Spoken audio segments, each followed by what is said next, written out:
ವಿವಿಧ ಬೇಡಿಕೆಗಳನ್ನು ಈಡೇರಿಸುವಂತೆ ಆಗ್ರಹಿಸಿ ರೈತರು ನವದೆಹಲಿಯಲ್ಲಿ ಪ್ರತಿಭಟನೆಯನ್ನು ನಡೆಸ್ತಾ ಇದ್ದಾರೆ. ದೆಹಲಿಯ ಪಾರ್ಲಿಮೆಂಟ್ ಸ್ಟ್ರೀಟ್ನಲ್ಲಿ ರೈತರು ಪ್ರತಿಭಟನೆಯನ್ನು ನಡೆಸ್ತಾ ಇದ್ದಾರೆ. ಬೆತ್ತಲೆಯಾಗಿ ಒಂದಷ್ಟು ರೈತರು ಪ್ರತಿಭಟನೆ ನಡೆಸಿ ಆಕ್ರೋಶವನ್ನು ವ್ಯಕ್ತಪಡಿಸ್ತಾ ಇದ್ದಾರೆ. ಈ ಮೂಲಕವಾಗಿ ಕೇಂದ್ರ ಸರ್ಕಾರದ ವಿರುದ್ಧ ರೈತರ ಹೋರಾಟ ನಡೀತಾ ಇದೆ. ಕೇಂದ್ರ ಸರ್ಕಾರ ರೈತರ ಸಮಸ್ಯೆಗಳನ್ನು ಬಗೆಹರಿಸೋದಕ್ಕೆ ಇಂಟರ್ವ್ಯೂನ್ ಆಗಬೇಕು, ರೈತರ ಸಮಸ್ಯೆಗಳನ್ನು ಕೇಂದ್ರ ಸರ್ಕಾರ ಬಗೆಹರಿಸಬೇಕು ಅನ್ನುವಂತಹ ಆಗ್ರಹವನ್ನ ರೈತರು ಮಾಡ್ತಾ ಇದ್ದಾರೆ. ಅರೆಬೆತ್ತಲೆಯಾದಂತಹ ಪ್ರತಿಭಟನೆಯನ್ನ ಮಾಡೋದ್ರ ಮೂಲಕವಾಗಿ ತಮ್ಮ ಆಕ್ರೋಶವನ್ನ ರೈತರು ಹೊರಹಾಕ್ತಾ ಇರುವಂತದ್ದು.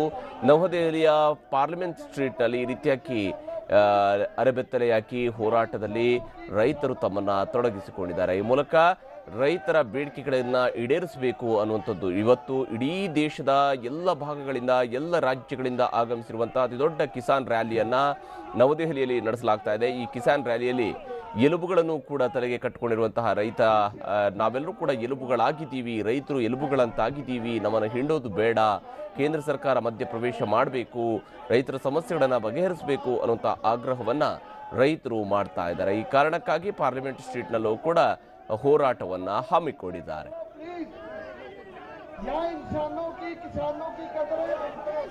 ಬನ್ನಿ ಬಗ್ಗೆ ಮತ್ತಷ್ಟು ಡೀಟೇಲ್ಸ್ ಅನ್ನು ಕೊಡೋದಕ್ಕೆ ನಮ್ಮ ನವದೆಹಲಿಯ ಪ್ರತಿನಿಧಿ ಹರೀಶ್ ಈಗ ನಮ್ಮ ಜೊತೆಗೆ ಸಂಪರ್ಕದಲ್ಲಿದ್ದಾರೆ. ಹರೀಶ್, ರೈತರ ಹೋರಾಟ ಬೆತ್ತಲೆಯಾಗಿ ಹೋರಾಟವನ್ನು ನಡೆಸ್ತಾ ಇದ್ದಾರೆ. ಅವರ ಬೇಡಿಕೆಗಳು ಏನೇನಿರುವಂಥದ್ದು, ಯಾವ ರೀತಿಯಾಗಿ ಸಾಗಿದೆ ಇವತ್ತು ಹೋರಾಟ? ಹರಿಪ್ರಸಾದ್, ನಿನ್ನೆ ಹಾಗೂ ಇವತ್ತು ದೆಹಲಿಯಲ್ಲಿ ರೈತರು ಬೃಹತ್ ಪ್ರತಿಭಟನೆಯನ್ನ ಆಯೋಜನೆಯನ್ನ ಮಾಡಿದ್ದಾರೆ. ಮುಖ್ಯವಾಗಿ ದೇಶದ ಎಲ್ಲಾ ಭಾಗಗಳಿಂದ, ಎಲ್ಲಾ ರಾಜ್ಯಗಳಿಂದ ರೈತರು ಆಗಮಿಸಿದ್ದಾರೆ. ಇಲ್ಲಿ ಪಾರ್ಲಿಮೆಂಟ್ ಸ್ಟ್ರೀಟ್ ನಲ್ಲಿ ಇವತ್ತು ಬೃಹತ್ ಪ್ರತಿಭಟನಾ ರ್ಯಾಲಿಯನ್ನ ಹಮ್ಮಿಕೊಂಡಿದ್ದಾರೆ. ಇಲ್ಲಿ ಮುಖ್ಯವಾಗಿ ಸಾಕಷ್ಟು ಬೇಡಿಕೆಗಳನ್ನ ರೈತರು ಇಟ್ಕೊಂಡಿದ್ದಾರೆ.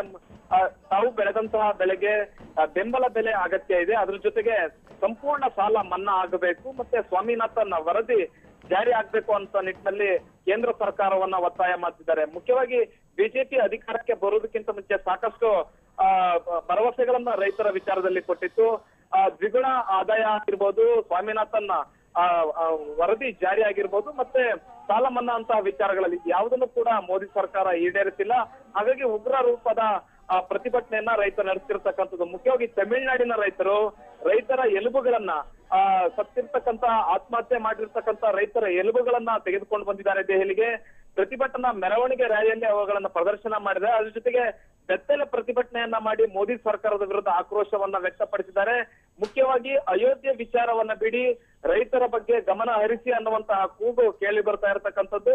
2019 ಲೋಕಸಭಾ ಚುನಾವಣೆ ಅದು ರೈತರ ಸಮಸ್ಯೆಗಳ ಬಗ್ಗೆ ಇರತಕ್ಕಂಥ ಅಜೆಂಡಾ ಆಗಿರ್ಬೇಕು, ಮತ್ತೆ ಅದೇ ಅಜೆಂಡಾವನ್ನ ನಾವು ಸೆಟ್ ಮಾಡ್ತೀವಿ ಅನ್ನುವಂತಹ ಆಕ್ರೋಶವನ್ನ ರೈತರು ವ್ಯಕ್ತಪಡಿಸಿರ್ತಕ್ಕಂಥದ್ದು. ಹರಿಪ್ರಸಾದ್, ಇದಕ್ಕೀಗ ಕೇಂದ್ರ ಸರ್ಕಾರದಿಂದ ಏನಾದ್ರು ಸ್ಪಂದನೆ ವ್ಯಕ್ತವಾಗಿದೆಯಾ ರೈತರ ಈ ಹೋರಾಟಕ್ಕೆ? ಹರಿಪ್ರಸಾದ್, ಇದುವರೆಗೂ ಕೂಡ ಯಾವುದೇ ರೀತಿಯಾದಂತ ಕೇಂದ್ರ ಸರ್ಕಾರದಿಂದ ಸ್ಪಂದನೆ ವ್ಯಕ್ತ ಆಗಿಲ್ಲ.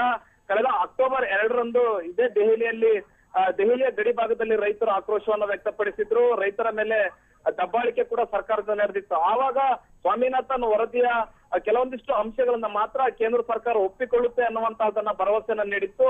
ಅದು ಕೂಡ ಸಂಪೂರ್ಣವಾಗಿ ಕೇಂದ್ರ ಸರ್ಕಾರದಿಂದ ಯಾವ ರೀತಿಯಾದಂತಹ ಭರವಸೆ ಸಿಕ್ಕಿರ್ಲಿಲ್ಲ. ಈಗ ಮತ್ತೆ ರೈತರು ದೆಹಲಿಯತ್ತ ಬಂದಿರ್ತಕ್ಕಂಥದ್ದು, ಮತ್ತೊಂದು ಉಗ್ರವಾದ ಹೋರಾಟವನ್ನ ಮಾಡ್ತಿದ್ದಾರೆ. ಅಂದ್ರೆ ಡಿಸೆಂಬರ್ನಲ್ಲಿ ನಡೆಯತಕ್ಕಂತ ಲೋಕಸಭಾ ಸಂಸತ್ ಅಧಿವೇಶನ ಏನಿದೆ, ಈ ಅಧಿವೇಶನದಲ್ಲಿ ಕೇಂದ್ರ ಸರ್ಕಾರ ಯಾವ ರೀತಿಯಾದಂತ ನಿರ್ಣಯವನ್ನ ತೆಗೆದುಕೊಳ್ಳುತ್ತೆ ಅನ್ನುವಂಥದ್ದನ್ನ ಕಾದ್ ನೋಡ್ಬೇಕಾಗಿದೆ. ಹರಿಪ್ರಸಾದ್. ಓಕೆ, ಧನ್ಯವಾದ ಹರೀಶ್ ತಮ್ಮ ಮಾಹಿತಿಗೆ.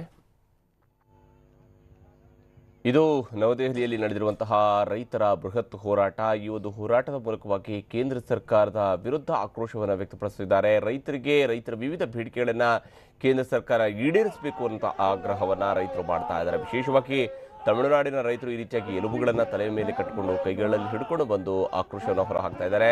ತಮಿಳುನಾಡಿನ ರೈತರ ವಿಚಾರವನ್ನು ನಾವು ಗಮನಿಸಬೇಕು. ತಮಿಳುನಾಡಿನ ರೈತರು ಕಳೆದ 2 ವರ್ಷಗಳಿಂದ ಕೂಡ ನವದೆಹಲಿಯಲ್ಲಿ ಅರೆಬೆತ್ತಲೆ ಹೋರಾಟವನ್ನು ನಡೆಸಿದ್ರು.